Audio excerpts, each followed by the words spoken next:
সব থেকে সহজভাবে বাসায় ছানার রসমালাই তৈরি করে দেখালাম। রেসিপিটা এত সহজ যে যে কেউই বানাতে পারবে। এভাবে একবার রসমালাই বাসায় বানিয়ে খেলে আর কখনোই বাজারেরটা কিনে খেতে ইচ্ছা করবে না। তাই বলছি একবার হলেও বাসায় বানিয়ে খেয়ে দেখবেন। আজকে আমি ছানার রসমালাই বানাবো, এজন্য প্রথমে আমি দুধ নিয়ে নিয়েছি ছানা কাটার জন্য। তো এখানে আমি খাঁটি গরুর দুধটাই নিয়েছি, আপনারা চাইলে বাজারে যে লিকুইড প্যাকেট দুধ থাকে ওইটাও নিতে পারবেন। আজকে ছানা কাটার জন্য আমার লাগবে ভিনেগার, আপনারা লেবুর রস দিয়েও কাটতে পারেন, সেক্ষেত্রে লেবুর রসের একটা গন্ধ থাকে। এখন দুধটা আমি জাল করে নিচ্ছি, বলক আসা পর্যন্ত অপেক্ষা করব। 1 লিটার দুধে ছানা কাটার জন্য এখানে আমি 2 কাপ পানির সাথে 2 টেবিল চামচ হোয়াইট ভিনেগার মিশিয়ে নিয়েছি। দুধে একবার বলক আসার পরে আমি ওই পানিটা এখানে দিয়ে দিচ্ছি। এই সময় চুলার আঁচ একদম লো থাকবে। পানিটা দেওয়ার পর আমি এখন চুলাটা অফ করে দিব, দিয়ে আস্তে করে নাড়তে হবে। দুধ থেকে যখন ছানাটা আলাদা হয়ে সবুজ পানি দেখা যাবে তখনই ছানাটা নামিয়ে নিতে হবে। ছানাটা একটা ছাঁকনির ওপরে পাতলা কাপড় দিয়ে তার উপরে নামাতে হবে, দিয়ে যখন তখন ঠান্ডা পানি দিয়ে ধুয়ে নিতে হবে, তা না হলে ছানাটা বেশি শক্ত হয়ে যাবে। তারপর এভাবে বেঁধে ঝুলিয়ে রাখতে হবে পানিটা শুকানোর জন্য।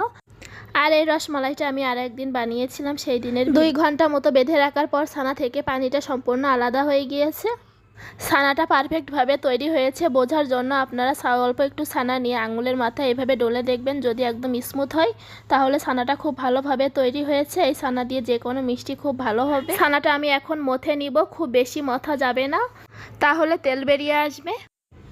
একটা স্মুথ ডো বানিয়ে নিতে হবে মিষ্টির শেপ দেওয়ার জন্য।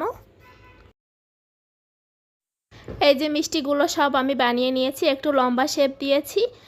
আপনাদের পছন্দ মতো মিষ্টির শেপটা দিয়ে নেবেন। মিষ্টি বানিয়ে বেশিক্ষণ রাখা যাবে না, এজন্য বানানোর আগেই কিন্তু আমি এখানে 1 কাপ চিনির সাথে 5 কাপ পানি দিয়ে জাল করতে দিয়েছি। পানিটা এখন বলক চলে আসছে, এখন আমি মিষ্টিগুলো দিয়ে দিব। তো মিষ্টিগুলো বানানোর সময় খেয়াল করতে হবে গাটা যেন একদম স্মুথ হয়। তো এখন আমি এখানে একসাথে সব মিষ্টিগুলো দিয়ে দিচ্ছি। সব মিষ্টিগুলো একসাথেই দিতে হবে, বেশি গ্যাপ রাখলে হবে না। আর এই পর্যায়ে চুলার আঁচটা কিন্তু আমি একদম লোতে রেখেছি। দিয়ে সব মিষ্টিগুলো এখন আমি দিয়ে ঢাকনা দিয়ে দিলাম। আর ঢাকনা যদি কোনো ছিদ্র থাকে সেটা অফ করে দিতে হবে। দিয়ে প্রথম 5 মিনিট একদম চুলাটা হাই হিটে রাখতে হবে।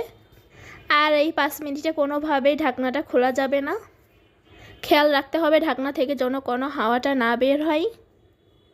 5 মিনিট পর চুলার আঁচটা আমি একদম লো করে দিয়েছি। দিয়ে এইভাবে আরও জাল করে নিব 10 মিনিট।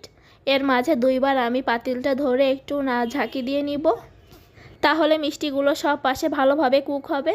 এইদিকে আমার 15 মিনিট হয়ে গিয়েছে টোটাল। আমি এখন ঢাকনাটা উঠালাম, উঠিয়ে একটা মিষ্টি তুলে আমি চেক করে নিব।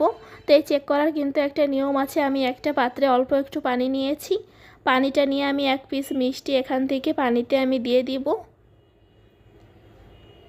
পানিতে মিষ্টিটা যদি একদম পানির সাথে নিচে পাত্রে চলে যায় তাহলে কিন্তু মিষ্টিটা একদম পারফেক্টভাবে হয়ে গিয়েছে, এটা আর জাল করতে হবে না। এখন চুলাটা আমি অফ করে দিব।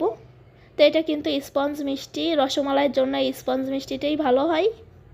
তো এই যে পানির থেকে উঠে যদি চাপ দেন তাহলে রসটা বেরিয়ে যাবে, মিষ্টিটা একদম চ্যাপটা হয়ে যাবে।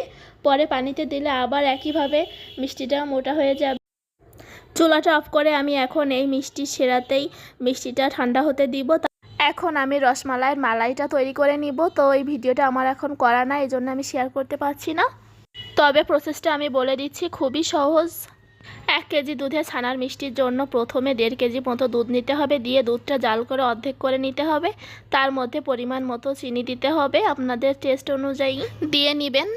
মালাইটা আরও বেশি টেস্টি করার জন্য কনডেন্স মিল্ক আর গুঁড়ো দুধও দিতে পারেন, কারণ মিষ্টিটা কতটুকু ভালো হবে তা নির্ভর করে কিন্তু মালাইয়ের উপরে। এজন্য মালাইটা খুব ভালোভাবে তৈরি করতে হবে, তাহলেই কিন্তু মিষ্টির স্বাদটা সব থেকে ভালো পাবেন।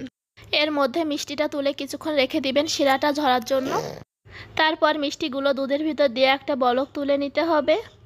এইবার চুলাটা অফ করে ঢাকনা দিয়ে ঢেকে রেখে মিষ্টিটা ঠান্ডা করে নিতে হবে।